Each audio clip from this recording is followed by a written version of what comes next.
আজ বহুদিন পর দারুণ সুন্দর চড়চড়ে রোদ উঠেছে। ঠিক যেটাকে বলে ভাদ্র মাসের কড়া রোদ। আজ প্রায় 2.5 মাস ধরে একটানা বৃষ্টির পর এত সুন্দর রোদ দেখে মনটা ভীষণ ভালো হয়ে গেল। এত সুন্দর সুযোগ কি হাতছাড়া করা যায়? তাই আমি বালিশপত্র সব নিয়ে এই বাইরে আমাদের গেটের সামনেটায় ছোট্ট টেবিলটা করে রোদে দিয়েছি। আজ ওরাও একটু হাঁপ ছেড়ে বাঁচুক। Hello, good morning everyone and welcome back to my channel. Oh sorry, good morning বলা যাবে না, এখন পুরো ভর দুপুর, জানো তো, 2:45 বাজে। তো আজকে অনেক লেট করে আমি ব্লগ স্টার্ট করছি, কারণ আজকে মানে অনেক দিন পর দারুণ সুন্দর একটা রোদ উঠেছে। তো সেই জন্য আমরা কেউই লোভ সামলাতে পারিনি, যা কিছু শুকানোর বা যা কিছু রোদে দেওয়ার একদিন জমা হয়েছিল বৃষ্টিতে, সেই সব কাজগুলোই আমরা সেরে ফেলেছি। তবে হ্যাঁ, এই দুদিন আমার শরীরটা একদমই ভালো ছিল না। আবারও জ্বর জারিতে আমি আক্রান্ত হয়ে পড়েছিলাম। আমি জানি না কেন এরকম হুটপাট করে আমার ঘাড়ে ভূতের মতন জ্বরটা এরকম চেপে বসছে। আগের মাসেও জ্বর হয়েছিল, এই মাসে হলো, এবং হুটপাট করেই হচ্ছে, কোনো সিমটম থাকছে না। যাই হোক, সেটার জন্য তো ডাক্তার দেখাবোই, সেটাও অন্য কথা।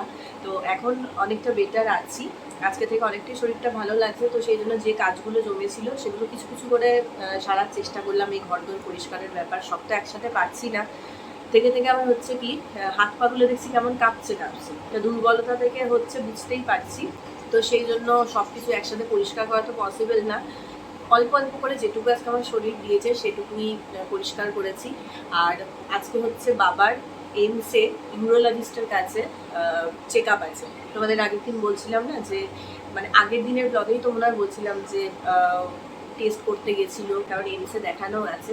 তো আজকে ইউরোলজিস্টের কাছে দেখানো, সেই জন্যই টেস্টগুলো করতে গিয়েছিলো। তো আমরা ফোন করলাম, বললো যে প্রচুর ভিড়, আস্তে আস্তে 5টা 5:30 বাজবে। ধরো আমার তো রান্নাবান্না বহু আগেই হয়ে গেছে।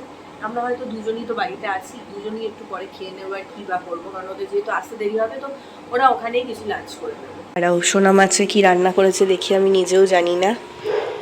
এই যেটা হচ্ছে উতলু দিয়ে পোস্ত, যতদূর মনে হচ্ছে আমার। আর এইটা হচ্ছে এই যে মাছের ঝাল করেছে, আর সাথে ভাত তো আছেই। সব থেকে বড় কথা হচ্ছে, যদি একটা মাছের আইটেম হয় তাহলে কিন্তু বেশি কিছু রান্না করতে লাগে না, ওই 2 পদেই খাওয়া হয়ে যায়। আমি তো এমনিতেই বেশি পদে একদমই খেতে পারি না, তো সেই জন্য একদম সিম্পল সা মেনু আজকে আমাদের। চলো আমরা খেয়ে নিই নাকি? হ্যাঁ, ওদের তো দেরি হবে আসতে। হ্যাঁ, 2:45 বাজে, চলো তাহলে খেয়ে নিই। হয়ে গেছে আমাদের দুপুরের খাওয়া দাওয়া। এবার এই যে এখন একটু এখানে ফল খাচ্ছি, নিয়েছি একটু মৌসম্বি আর একটু পেয়ারা, সোনামাকেও কেটে দিয়েছি। সব ভিটামিন সি আজকে একসাথে বডিতে দেবো। বেজেছে এখন প্রায় সন্ধে 6:30, আর ওদের আস্তে আস্তে 6টা প্রায় বেজেই গিয়েছিল বলা যেতে পারে। বাবাকে এখন বাবার হেলথ ড্রিঙ্কসটা আমি দিয়ে দেবো, তারপর আমাদের চাটাগুলো সমস্ত কিছু করব। এটাই হচ্ছে সমস্যা, এইমসে যেদিনকে চেক আপের ডেট থাকে সেই দিনটাকে সারাদিন হাতে নিয়ে বেরোতে হয়, সেরকমই বলা যেতে পারে। তার কারণ ওই যে সারাদিন ওখানে বসে থাকা বা ছোটাছুটি করা, তারপর এতটাই ক্লান্ত লাগে যে বাড়িতে এসে আর কিছুই ভালো লাগে না, মানে আর কোনো কাজ করারই এনার্জি থাকে না। কদিন আগে সোনামা বাড়ির সামনে যে সবজিওয়ালা কাকু এসেছিল, তার কাছ থেকে একটা বড় সাইজের বাঁধাকপি রেখেছিল। তো কিছুটা রান্না করা হয়েছে, মানে বেশিরভাগটাই রান্না করা হয়েছে। আর সেই বাঁধাকপিটা কাটতে কাটতে কিছুটা পোর্শন আমি আবার সরিয়ে রেখেছিলাম একদিন সন্ধ্যাবেলা একটুখানি পকোড়া বানাবো বলে, কারণ কিছু কিছু সন্ধ্যা এমন হয় যে মুখরোচক কিছু খেতে ইচ্ছা করে। তো সেই জন্য ভাবলাম আজকেই বানাই। তো সেই জন্য বাঁধাকপিটা ফ্রিজ থেকে বের করে এখন একটু ছোট ছোট করে কেটে নিচ্ছি। আমি আগে, জানো তো, বাঁধাকপি একদম কাটতে পারতাম না। সেরকমই আমার মা বটিতে এত সুন্দর বাঁধাকপি কাটে যে আমি বলি, তোমার হাত কেটে যায় না? এত সরু করে তুমি কিভাবে কাটতে পারো? যাই হোক, বটিতে আমি আবার অত ভালো বাঁধাকপি কাটতে পারি না, তবে ছুরি দিয়ে মোটামুটি একটু সরু সরু করে কাটতে পারি, তাই ছুরি দিয়েই বাঁধাকপিটাকে কেটে নিলাম। আর এই বাটিটার মধ্যে একটুখানি উষ্ণ গরম জল নিয়েছি, এর মধ্যে বাঁধাকপিটাকে ভিজিয়ে দেবো, ভিজিয়ে কিছুক্ষণ রাখবো, সাথে একটুখানি নুন দেবো। তার কারণ হচ্ছে এটা তো বাঁধাকপির সিজন না, অসময়ের বাঁধাকপি, পোকা থাকতেই পারে। তো সেই জন্য এই জলটার মধ্যে মিনিট 15 একটু ডুবিয়ে রেখে দেবো, তাহলে নোংরা থাকলে বা পোকা থাকলে সেটা সহজেই বেরিয়ে আসবে। ভাপ তো দেওয়া যাবে না, তাহলে পকোড়াগুলো কুড়মুড়ে হবে না। বাঁধাকপি যে জন্য খেতে ভালো লাগে, মানে বাঁধাকপির পকোড়া যে জন্য খেতে ভালো লাগে, এর সেই ক্রাঞ্চি ব্যাপারটার জন্য, অনেকটা সেই নিরামিষ পেঁয়াজি টাইপের বলা যেতে পারে, যে সেটা থাকবে না, সেটা চলে যাবে। তো সেই জন্য আমি এই ট্রিক্সটা অ্যাপ্লাই করি। বাঁধাকপি তো পরিমাণে একটু কম ছিল, সেই জন্য কী করেছি, আর একটা মিডিয়াম সাইজের আলু নিয়ে খোসা ছাড়িয়ে গ্রেটারে ভালো করে গ্রেট করে নিচ্ছি।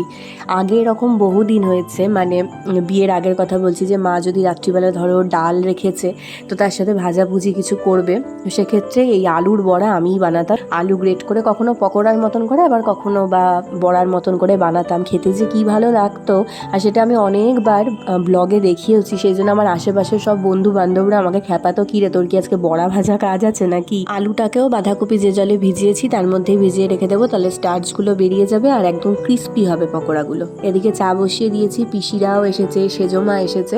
একদিকে দুধ চা বসিয়েছি, আরেকদিকে যারা লিকার খাবে তাদের জন্য বসিয়েছি লিকার চা।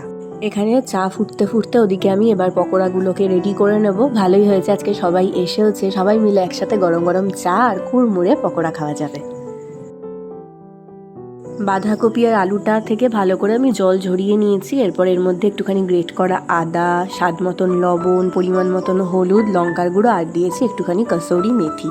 এবার এর মধ্যে দিয়ে দেবো আমি বেসন আর সাথে দেবো সুজি। অবশ্যই তোমরা পকোড়াটা বানানোর সময় সুজি একবার দিয়ে দেখো, ভীষণ সুন্দর ক্রিস্পি হয়।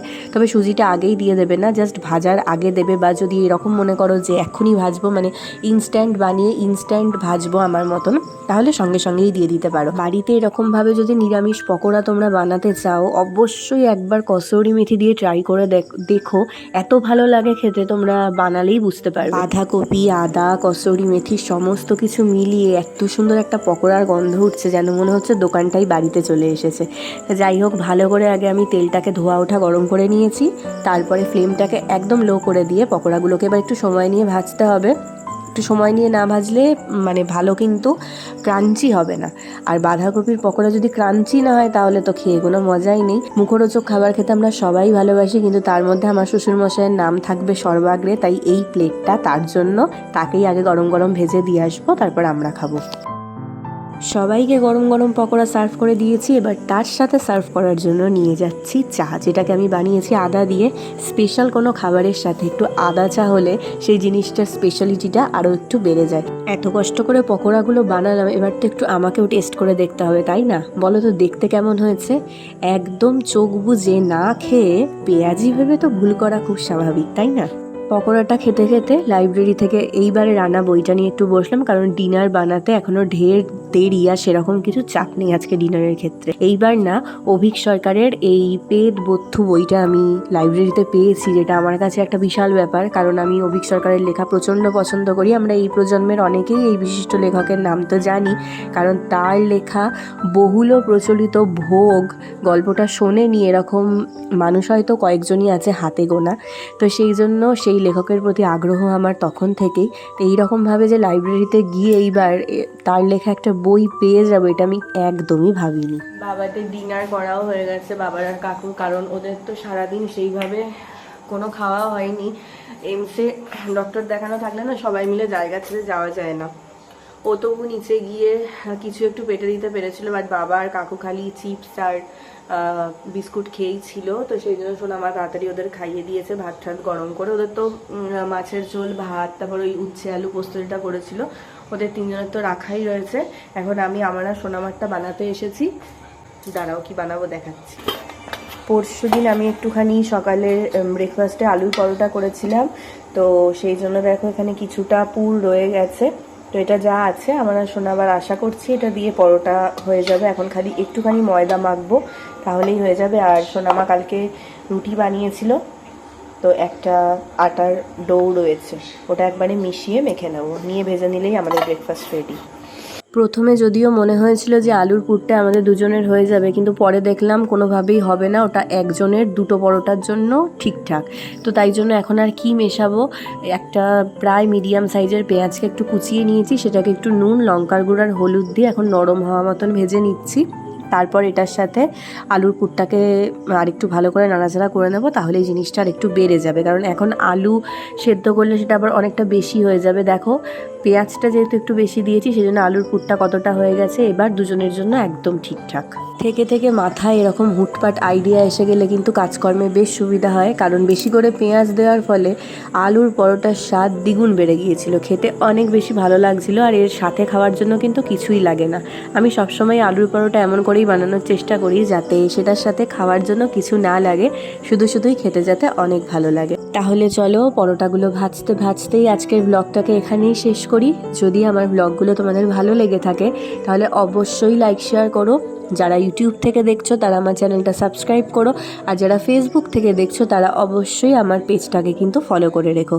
আবার নতুন ব্লগ নিয়ে তোমাদের সামনে হাজির হব খুব শিগগিরই। ততদিন পর্যন্ত সবাই সুস্থ থেকো, ভালো থেকো আর সাবধানে থেকো। আজ আসি, আবার দেখা হবে পরের ব্লগে।